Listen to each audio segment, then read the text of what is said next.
jadi ini saya meringkas gitu ya dari beberapa sumber, kemudian ada yang saya crop, ada yang saya tulis ulang. Jadi untuk alkaloid itu sendiri tidak didefinisikan dengan jelas perbedaannya, mana yang alkaloid dari alam, mana yang senyawa kompleks amin. Jadi kadang-kadang senyawa amin kompleks itu ada orang juga yang menyebutkan itu eh, itu bukan bukan protein, itu bukan asam amino, itu adalah apa namanya? Itu adalah suatu alkaloid gitu. Padahal harusnya di alam alkaloid itu adalah merupakan bagian dari metabolit sekunder yang ada di alam dan biasanya hanya diproduksi oleh tanaman atau hewan. Jadi kan kalau mahasiswa pernah belajar tentang pengertian simplisia, itu kan ada simplisia nabati, simplisia hewani, ada eksudat, kan gitu ya, belajar di farmakognosi. Nah, alkaloid ini biasanya diperoleh dari alam. Namun, bahan-bahan yang tidak berasal dari alam dan dia memiliki struktur amin kompleks, itu seringkali juga disebut sebagai alkaloid. Ya, sehingga yang memberikan pengertian alkaloid itu banyak gitu. Jadi nggak hanya alkaloid itu dari alam saja gitu, tidak menutup kemungkinan untuk itu. Oke, terus kemudian Anda perhatikan yang ada di layar tersebut. Itu kan ada struktur kimia, ya. Ciri-ciri dari alkaloid, ciri-ciri khususnya adalah di dalam cincin aromatik dia ada unsur nitrogen. Entah satu, entah dua, atau dalam bentuk amin, ya. Jadi amin yang aromatik. Kalau ciri-cirinya amina itu gugus amin itu ada unsur apanya ya? Ada yang tahu nggak? Dikatakan amin atau amina, itu tuh berarti ada apanya? Ada struktur apa? Ada gugus fungsi apa di rantai sampingnya? Ayo, yang bisa dijawab atau perlu ditunjuk nih?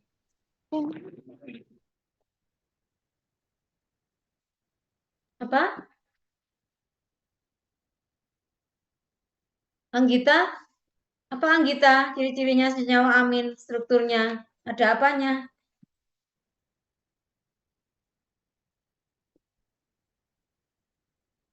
Apa Anggita? Sudah lulus kimia organik belum? Kalau lulus kimia organik harus ngerti dong. Masa nggak ngerti senyawa amin?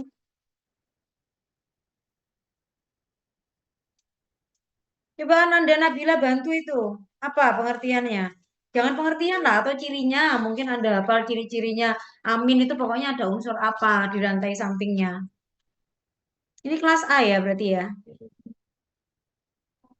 Ada gugus NH2-nya. Ada gugus NH2. Siapa namanya yang jawab? Ananda Nabila. Ananda Nabila sendiri ya. Ananda Nabila. Oke.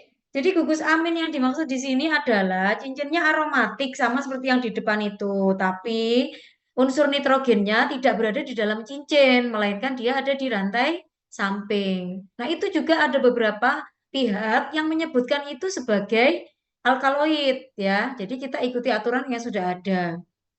Nah, bagaimana dengan alkaloid-alkaloid lain yang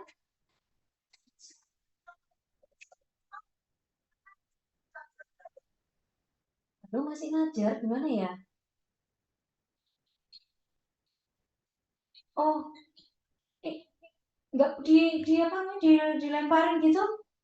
Sebelah nggak ya? Ada fragilnya nggak ya? Oh apa di? Aduh saya nggak inget ya. Takutnya hampers apa ya? Apa dititipkan tetangga sebelah mas? Oh hampers, mas titipkan sebelah aja mas. Titipkan sebelah gimana? Bukan nggak sebelah yang pagar hitam, pagar hitam. Gitu. Gitu. Oh, ya.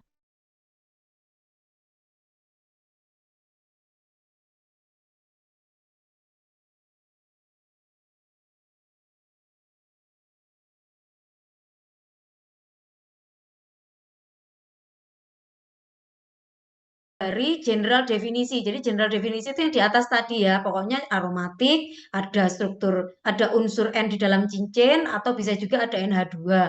Apakah itu juga disebut sebagai alkaloid? Nah, di sini disampaikan yang nggak mengikuti aturan yang nggak mengikuti aturan seperti struktur N di dalam cincin, nggak ada rantai sampingnya amin, itu merupakan senyawa hasil sintesis yang biasanya justru nggak ada di alam. Sembilan juga harusnya. Nggak ikut kok.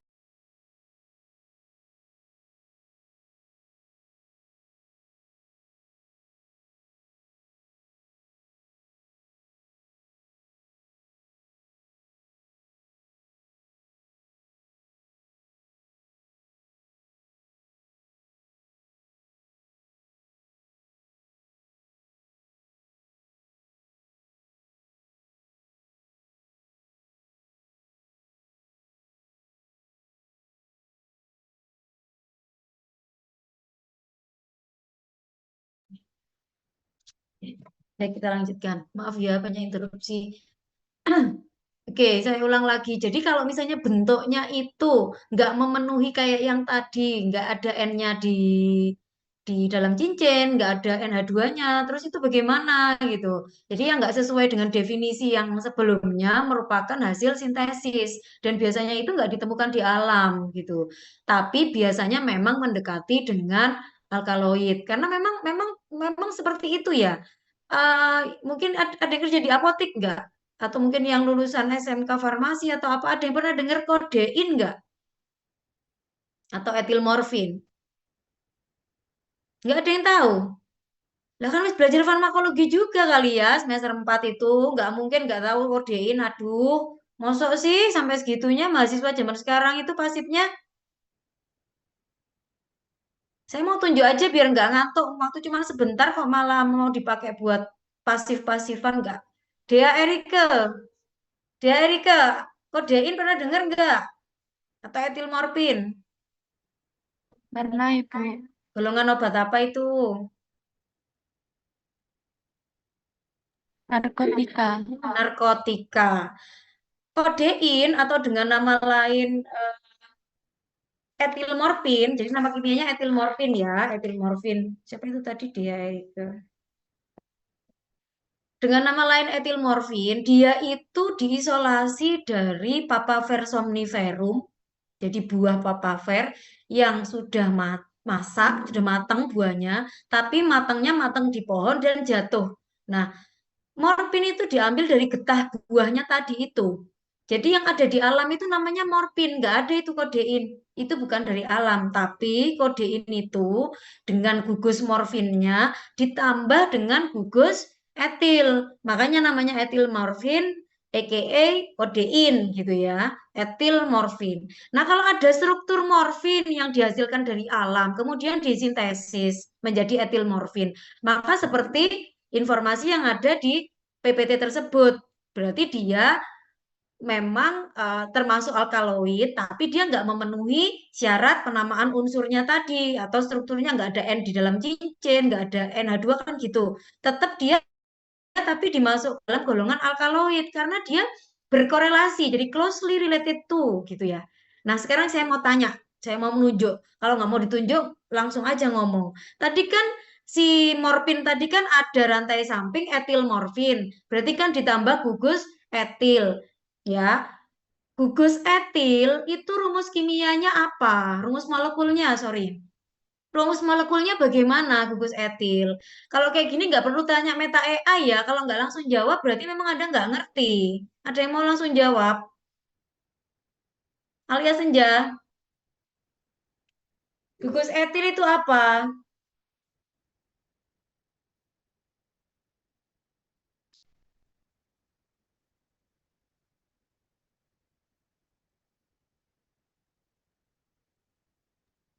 C2H5, Ibu. Iya, kok lama nyari dulu ya. Nanti nyari dulu, nggak apal berarti gugus etil. Jadi kalau etil morfin atau kodein itu ada tambahan gugus etilnya, makanya dia disintesis sehingga namanya kodein ya. Jadi obat-obatan yang seperti ini yang closely related to dengan natural alkaloid berarti ya dia tetap masuk ke dalam golongan alkaloid. Seperti itu kesepakatannya. Nah, ini adalah deskripsinya, nanti mahasiswa bisa baca sendiri karena ini umum. Ini masih yang umum, saya belum masuk ke bagaimana cara mengekstrak alkaloid, bagaimana cara memfraksi alkaloid, bagaimana mengisolasi senyawa yang teridentifikasi adalah alkaloid. Ya, saya belum masuk ke situ. Tetapi harapan saya di sini nanti akan ada informasi bagaimana cara mengekstraksi alkaloid. Artinya, saya berharap mahasiswa itu sudah tahu metode-metode ekstraksi itu apa. Sehingga ketika saya ngomongin cara mengekstraksi alkaloid dengan metode ini, itu wes gak ngah udah tahu. Kalau pakai, oh alkaloid itu bisa dengan metode soklet, itu udah ngerti. Oh soklet itu yang ini loh. Jadi saya nggak mau menjelaskan lagi soklet itu apa. Karena itu kan tugasnya di pertemuan 1 sampai 4 harus dibahas di sana. Kemudian apa itu kromatografi kolom gravitasi? Apa itu KKG, apa itu KCV.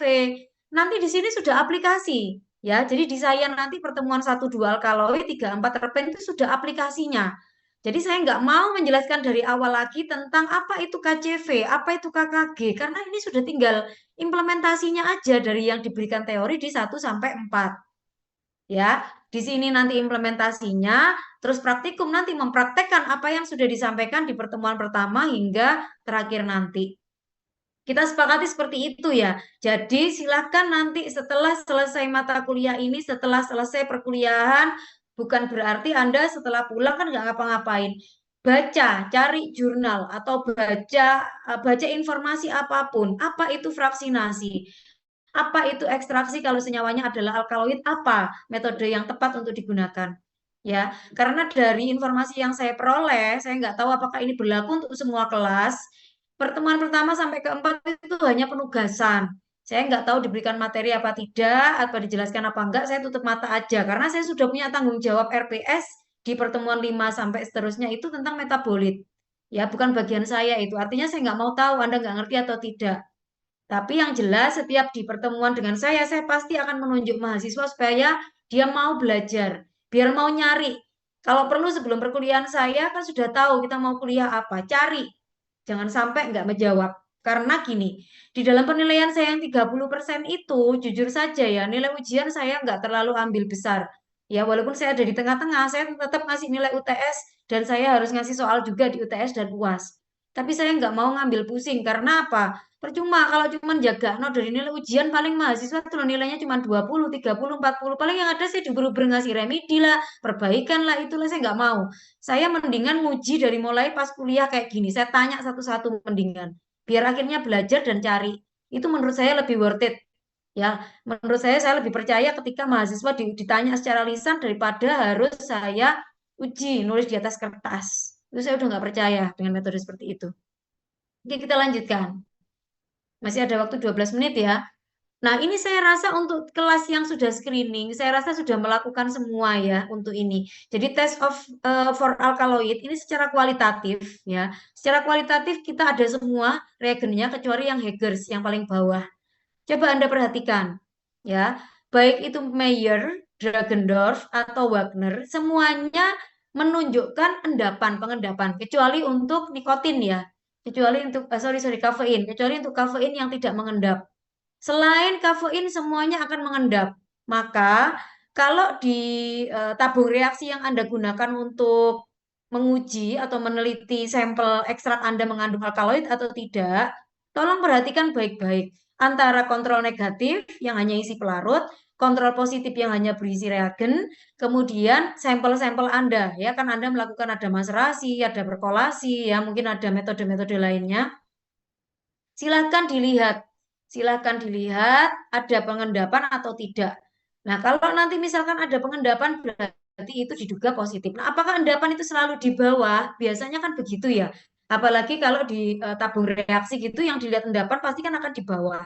Tetapi Anda harus perhatikan apakah di sekeliling tabung reaksi itu ada seperti serpihan-serpihan kayak kalau cat tembok itu ngelentek gitu terus nggak jadi serbuk kan dia belum serbuk ya masih serpihan-serpihan. Nah, bentuknya seperti itu biasanya ya. Umumnya itu berwarna putih sampai kecoklatan tergantung sampel.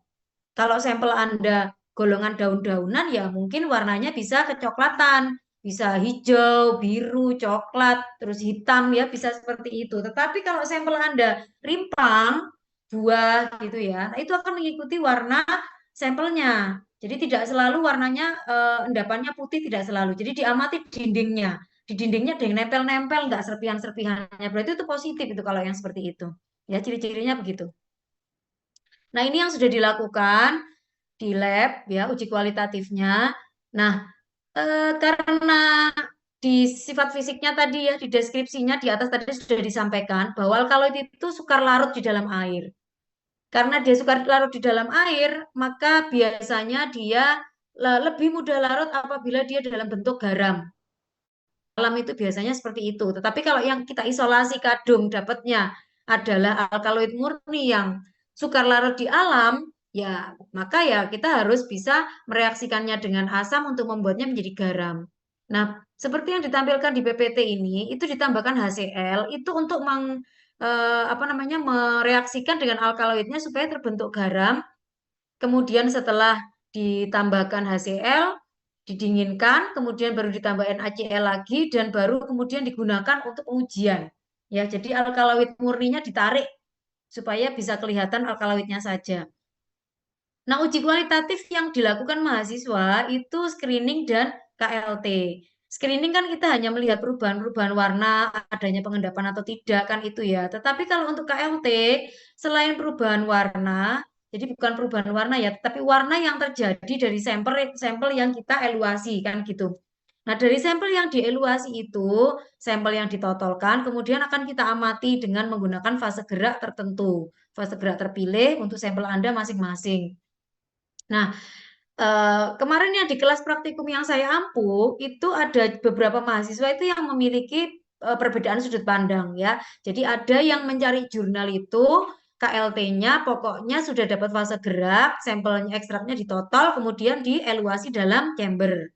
Ada juga mahasiswa yang menemukan jurnal, eh, misalkan yang di screening adalah tanin, alkaloid, sama flavonoid. Maka tiga jenis metode metabolit inilah yang di jurnalnya dia nemu ada fase geraknya. Nah, itu bagaimana kalau seperti itu? Tetap sama benarnya.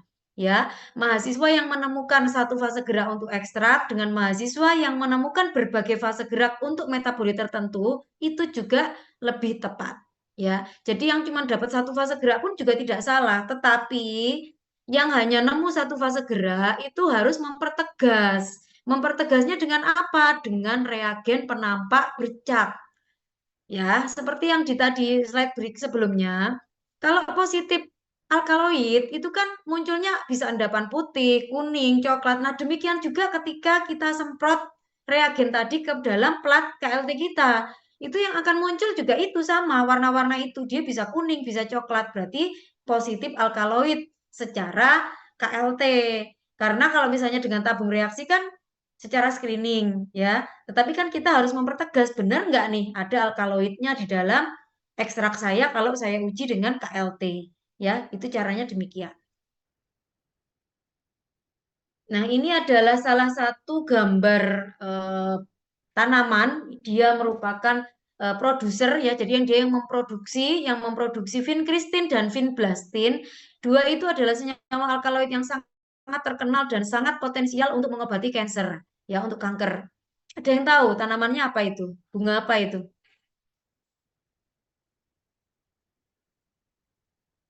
Biasanya itu kan tumbuh di pagar gitu ya, banyak ditanam di rumah, di taman gitu. Tapi ya kecil-kecil seperti itu gitu. Nah, Anda bisa membayangkan bagaimana nasib penderita kanker yang membutuhkan obat vinkristin dan vinblastin kalau itu diisolasi dari bunga. Ya, nama bunganya bunga tapak dara ya, Vinca rosea. Nah, yang menjadi pertanyaan adalah kira-kira bagaimana kalau kita untuk mendapatkan vinkristin dan vinblastin itu hanya dari bunga bunga seperti ini harus butuh berapa ton bunga supaya bisa mendapatkan 1 gram vinkristin atau vinblastin. Ya, Anda jangan berpikiran seperti Anda membuat ekstrak. Anda punya 1 kilo simplicia, dikeringkan, di blender, Anda bisa dapat puluhan gram ekstrak kental. Tidak demikian untuk senyawa metabolit sekunder, senyawa murni.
Ya, kita lanjutkan. Jadi jangan sampai Anda berpikir bahwa kemarin kalau membuat simplisia itu dari 1 kilogram bisa dapat banyak. Tidak demikian untuk senyawa murni seperti vincristin dan vinblastin itu udah nggak sama dengan ekstrak Anda.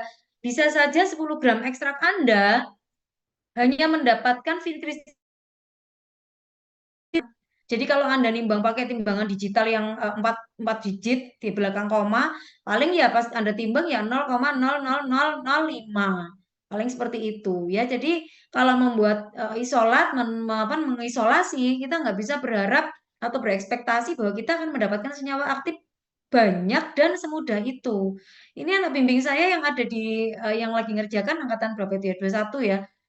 Itu dia mengisolasi dari daun pertekan sampai hari ini belum mendapatkan isolat sama sekali. Jadi tiap hari masih harus memperbanyak fraksi, memperbanyak subfraksi, sampai sekarang belum mulai isolasi. Jadi tahapannya sangat panjang sekali.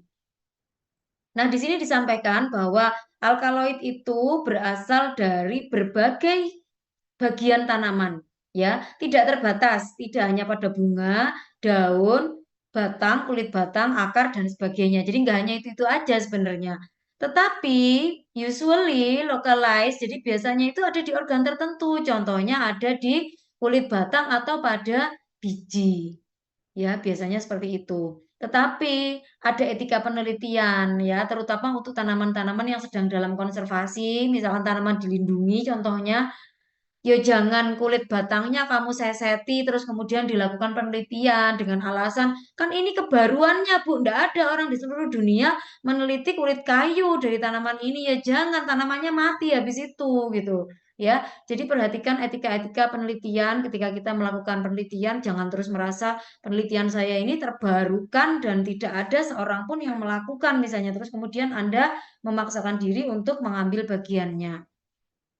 Nah, kemudian pada tanaman, khususnya alkaloid ini bisa bervariasi pada jenis tanaman. Ya, biasanya bagian ke bagian itu biasanya kalau daunnya ada, belum tentu kulit kayunya ada. Di kulit kayu ada, belum tentu di biji atau bunga dia ada. Jadi itu belum tentu. Jadi konsentrasi alkaloid itu biasanya paling banyak itu ada di beberapa tanaman ya di bagian tertentu khususnya ini hanya diberikan contoh saja contohnya Madagaskar periwinkle ya yang mengandung 3 gram anti cancer. Oke, mungkin karena waktunya sudah habis, bisa dilanjutkan silakan nanti dicarikan penggantinya 1 SKS lagi utang saya. Jadi nanti silakan saya dicarikan pengganti ini karena udah mau praktikum berikutnya ya. Silakan dilanjutkan aktivitasnya. Saya cukupkan sekian. Nanti yang 1 SKS lagi tolong dicarikan penggantinya ya, PCMK-nya. Baik, Baik, Ibu. ya. Oke, baik mungkin itu saja yang saya sampaikan. Nanti kita lanjutkan di pertemuan berikutnya. Saya akhiri. Wassalamualaikum warahmatullahi wabarakatuh. Waalaikumsalam.